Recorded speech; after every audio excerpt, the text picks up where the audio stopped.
Bonjour à toutes et à tous mes amis chez Cuisine Malais, je suis ravie et enchantée d'être avec vous aujourd'hui et on va préparer une recette marocaine. C'est salou, c'est une recette, on le prépare pour les femmes après l'accouchement, elle est très très bien, pour les sportifs, pour le petit déjeuner comme pour le goûter.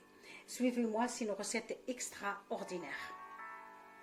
Les ingrédients pour notre recette. La base, il me faut de la farine complète, on peut utiliser farine normale aussi. De la farine de pois chiches, j'ai pris 1 kg de farine complète, j'ai pris 500 g de farine de pois chiches, 250 g de sucre glace. Les graines alors, il me faut des graines d'anaïs verte, graines de fenouil, garvie entière, fenouil grec, j'écris tout le nom comme ça je ne l'oublie pas, graines de cresson, de badiane, ça parfume très bien, de cannelle, curcuma, gingembre, muscade pas beaucoup, l'équivalent la moitié d'une cuillère à café, et on a gomme arabie pour cette recette. Et à la fin, on a d'huile d'olive. Si on peut remplacer le sucre glace avec du miel, vous pouvez. Moi, je le prépare avec, c'est pour ça que je n'ai pas mis beaucoup de sucre glace. Je mets 250 g pour 1 kg et après, lorsque je le prépare pour mon petit déjeuner, j'ajoute un peu de miel. Voilà tout ce qu'il faut. Alors, suivez-moi mes amis. مرحبا بكم اصحابي وحبايبي في كوجينة مالية. اليوم باش نحضر لكم روسيت مغربية هي السلو، روسيت تشبه ياسر للبسيسة التونسية. شنو يلزمنا للروسيت نتاعنا المغربية؟ يلزمني الفارينة، انا خذيت فارينة نتاع قمح وخذيت الفارينة حمص. هما في الروسيت نتاعتهم يحطوا كل الفارينة، انا اليوم مش نزيد الحمص ارطب، مش نزيدو للروسيت نتاعي، ومجربتها روسيت تجيكم تحفونه ياسر، تشبه ياسر البسيسة التونسية. به انا خذيت كيلو فارينة قمح، عليها رطل نتاع فارينة حمص و250 غرام نتاع سكر ارطب، وتنجموا تعوضوه بالعسل اذا كان تحبوا. انا باش نعمل موتي موتي، بعد وقت نجي نخلط البسيسه نتاعي نزيد شويه عسل ونعمل السكر محور.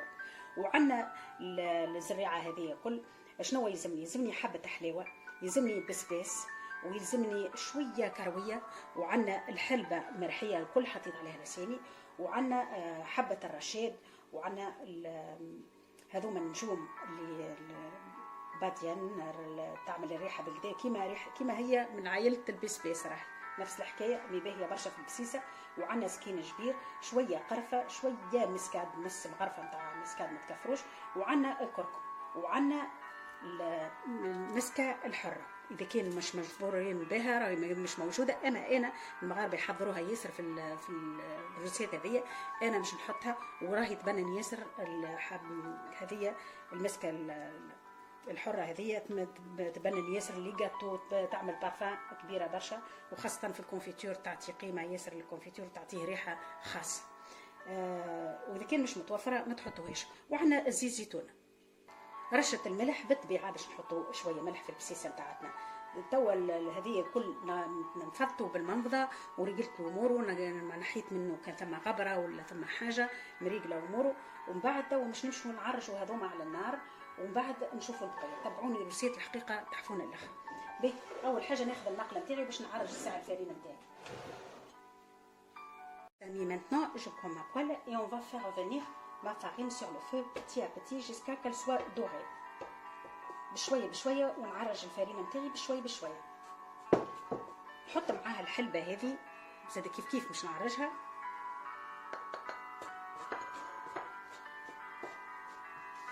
نحطها على النار ونرجعوا للبقية. Pour la farine de pois chiche, pareil aussi. Je le fais revenir sur le feu jusqu'à qu'elle soit dorée. D'accord? Voilà mes amis, maintenant je prends mon mixeur ونبدأ نرحي les graines هذوما نتاعي.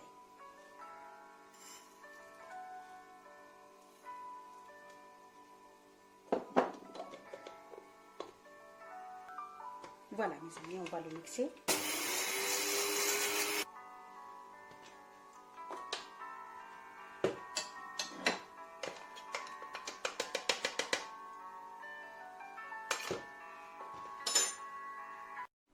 الفرينه تاعي نبدا نحركها بالطريقه هذه حتى نشوفها تحمر. طابت الفرينه معناها نطيبها بالكدا، رد بالي باش ما نحرقهاش. نحرك بشويه بشويه. Voilà, il faut le faire revenir jusqu'à qu'elle soit dorée. Il faut pas le brûler, il faut le faire dorer. Voilà. Voilà mes amis, ma farine elle est bien dorée. كيما تشوفوا صحابي وحبيبي الفرينه نتاعتنا حمرت وتقروا بحساب لي انا عملت الفرينه نتاع قمح، يعني الكولور نتاعها ديجا. لازمكم تقروا بحساب الفرينه، لازمكم اذا كان تاخذوا نتاع قمح تقروا بحسابها بالقدا في القاليان نتاعها. بشويه بشويه يمكن استعملتوا القمح، غير هي فرينه مرحيه وكهو. اهي هو صايي باش نهزو نقربلوها.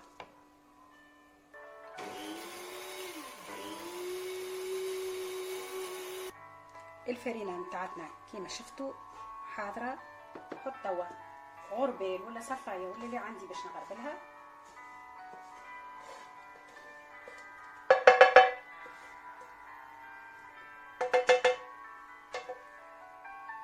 الفرينه راهي يلزمها تغربلوها، حاجه لازمه تاخذوا الفرينه نتاعكم تغربلوها بالطريقه هذه. ولا باسير على الفاصوار ميزاني لا فارين سي اوبليغاسيون.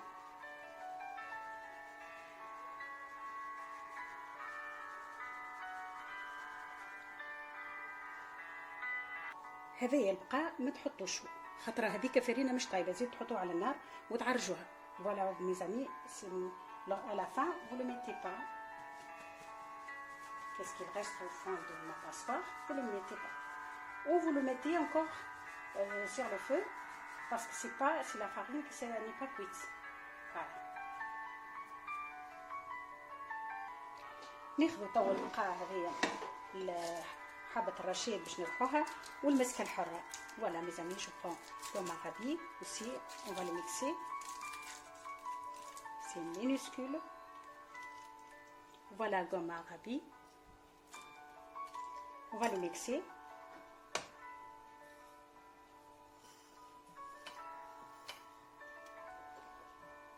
Allez, on va mixer tout. Ça, on est tranquille.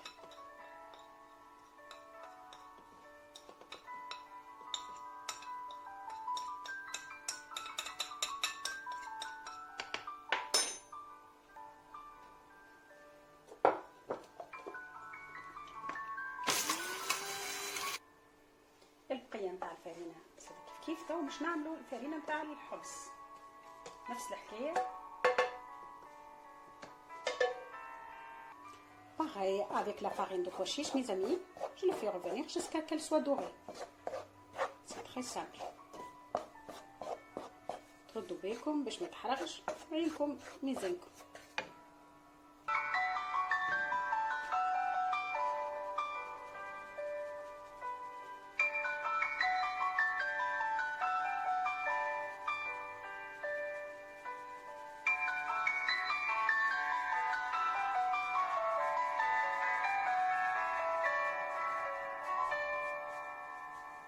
هذايا ما تعملوش خاطر هاي فرينه نيه مازالت نيه، ما تعملوش يا ترجعوه للمقله وتقلوه يا تنحوه كومبليتمون تطردوه.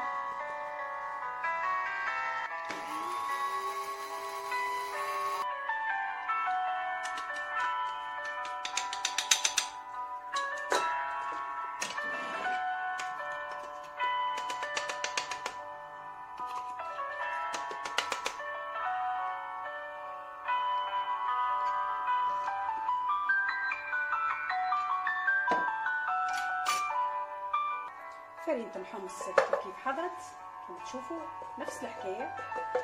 لا فارين دو باشيش elle est prête aussi.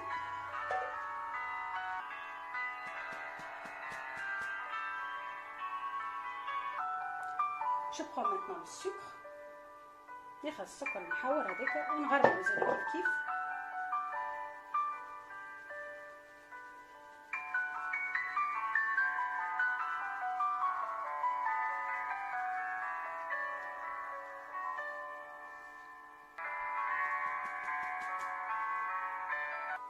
ناخذ توا عاد غربال الشعر باش نغربل هاك الزريعه الكل باش نغربلوها باغي.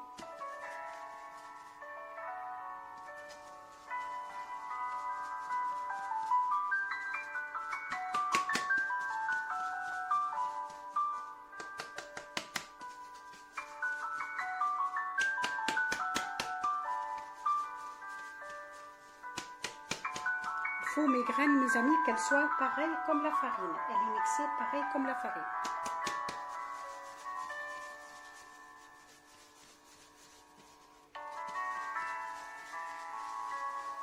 لازمها الفتحات هذيك كلها تترحاها كيما الفرينة بالضبط باش تجي ليس. نجموا تعاودوا تزيدوا ترفعوها من الجديد بطريقكم.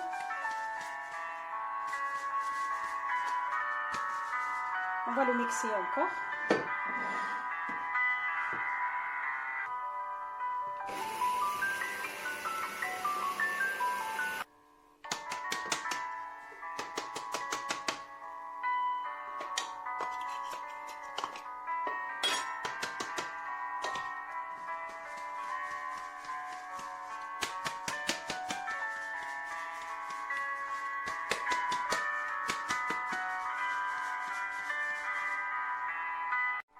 نتحداو لاخر مرحله توا نخلط كل شيء مع بعضه.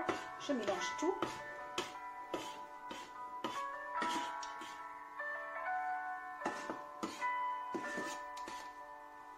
Lorsqu'on prépare cette recette, presque on le prépare pour 6 mois, mes amis. Parce qu'on est une famille nombreuse, on le prépare pour 6 mois et on prend chaque matin une petite dose pour le petit déjeuner. bien mélanger. نخلطوا بكدا. راهو هذايا نخلطوه نحضروه باش نحضروه لمده كبيره، لفطور الصباح ولا العشيه ولا اللي جاي يعمل سبور كبار وصغار. تصلح الروسيت هذه تحفونه برشا. راكم شفتوا المكونات اللي فيها للصحه، ما تصوروش على بالكم كل شيء باهي للصحه. بقى ما تحبوش يا جماعه الرجيم، ما يحبوش يعملوا زيت، ما يعملوش، خلطوها كان بالماء وتعاود. Pour les gens qui font des régimes, mes amis, ils peuvent dépasser l'huile d'olive, ils ne le mettent pas. Si c'est pas une obligation, mais la recette on le met. زيت زيتونه اللي يحب معناها الرجيم يحضر البسيسه نتاعو لفطور الصباح، يخلطها بشويه ماء وعسل وقهوه وفطور الصباح، ماهوش مجبور بزيت زيتونه الناس اللي يعملوا في الرجيم. بقى البقيه كل حاجه روعه للصحه، يعني حاجه مفيده ياسر.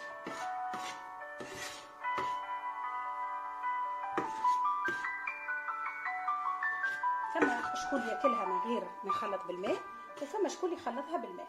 في المغرب ياكلوها هكاك بالزيت زيتونه والسكر المحور هذايا ولا العسل وقهوه. في تونس نخلطوها بالماء، وتنوريكم بعد كيفاش باش نحضرها انا لفطور الصباح. توا مش نبدا نحط زيت زيتونه، راه مش زيت زيتونه نجم نوصل حتى نص لتر نتاع زيت زيتونه. Voilà, la première fois mes amis, on va mélanger et on va ajouter encore.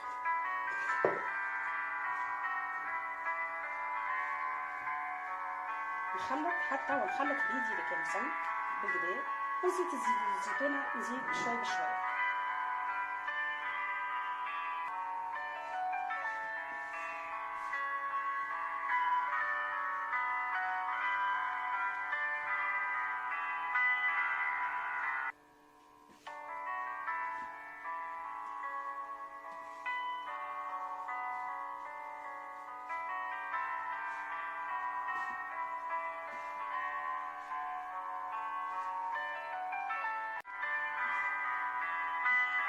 وهذه هي البسيسه ولا السلو المغربي انا مش نخلطوش ياسر بالزيت، مانيش مش نحط ياسر زيت، من بعد نخلط بالعسل والماء. ونوريكم كيفاش نحضروه بالطريقه المغربيه، نحط عليه الزيت بكميه كبيره، وهذاك كيفاش يقدموه.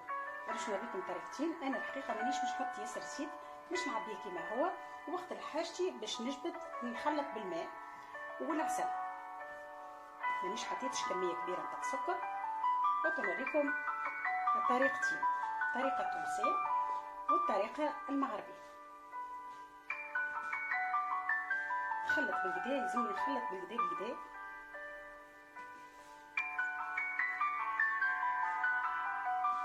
ها شفتوا ما شاء الله.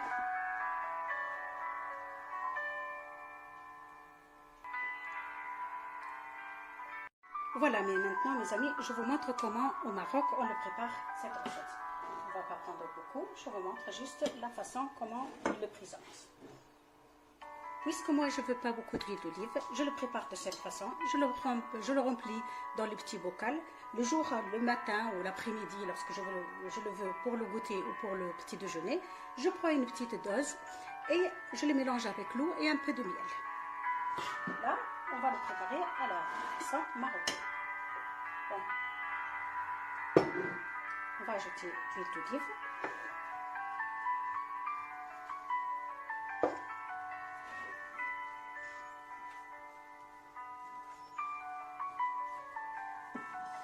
On mélange bien.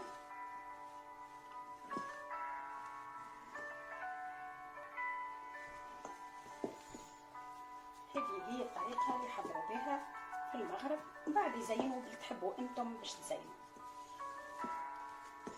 انا باش نوريكم جيست كيفاش نحضروه. faut bien mélanger.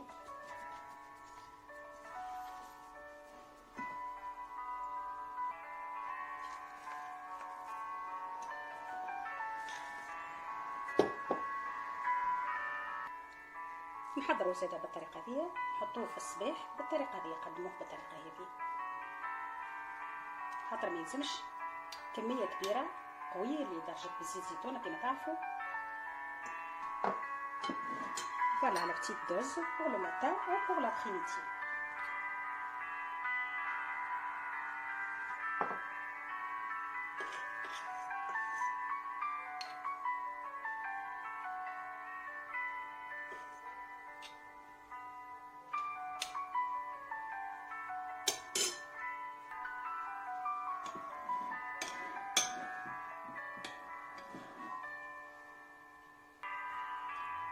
On va le décorer avec des amandes.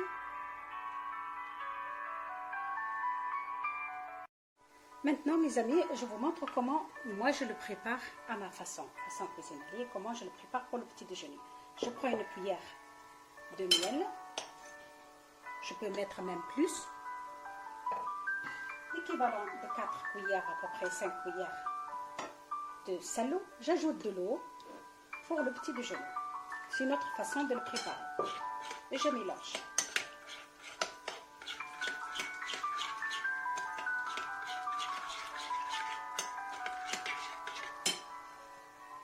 Et ça dépend comment vous voulez qu'elle soit. Moi, j'aime qu'elle soit un peu liquide. J'ajoute de l'eau. Je mélange.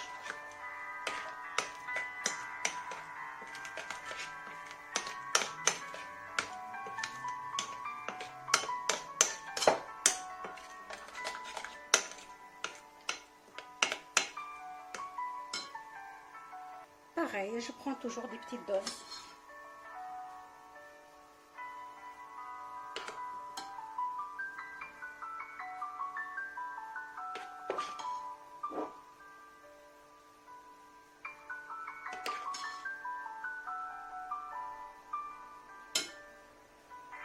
Après, on peut ajouter des amandes, des pistaches, qu'est-ce que vous souhaitez, qu'est-ce que vous voulez. Voilà, vous pouvez les laisser comme elle est aussi. هذه هي الطريقة نحضر بها الفطور الصباح نتاعي، البسيسة بالطريقة هذه. تو مش ناخذ دبابز ونعبي هذيك البسيسة نتاعي ولا السلو بالطريقة هذه، وقت الحاجتي باش نخلطو بالزيت والا بالماء، نجبد ونخلط، ما نحطش الزيت فرد ماء. هذه هي كيفاش نحضر البسيسه نتاعي ونحطها في الفريجيدير وما يقع لها حتى شيء، حتى مده 7-8 شهور ما يقع لها حتى شيء. نحطها في الفريجيدير وقت الحاجتي نجبد نتاع عام كامل.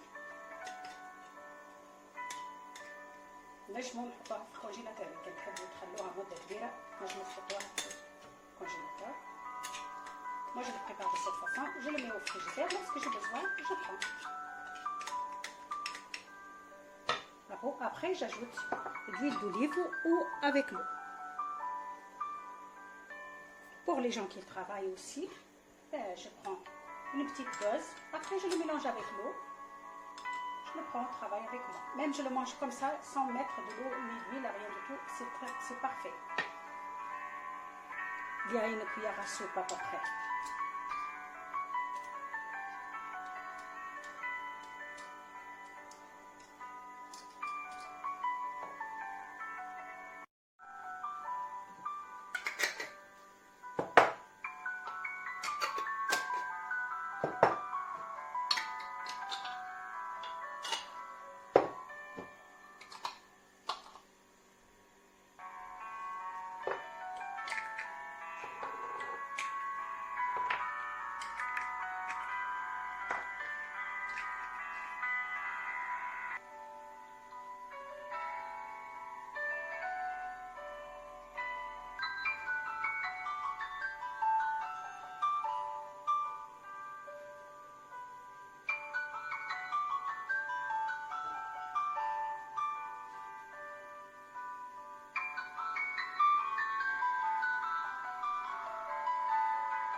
Voilà mes amis, comme vous voyez notre recette marocaine salo, elle est prête. J'espère que vous avez aimé ma façon de les préparer.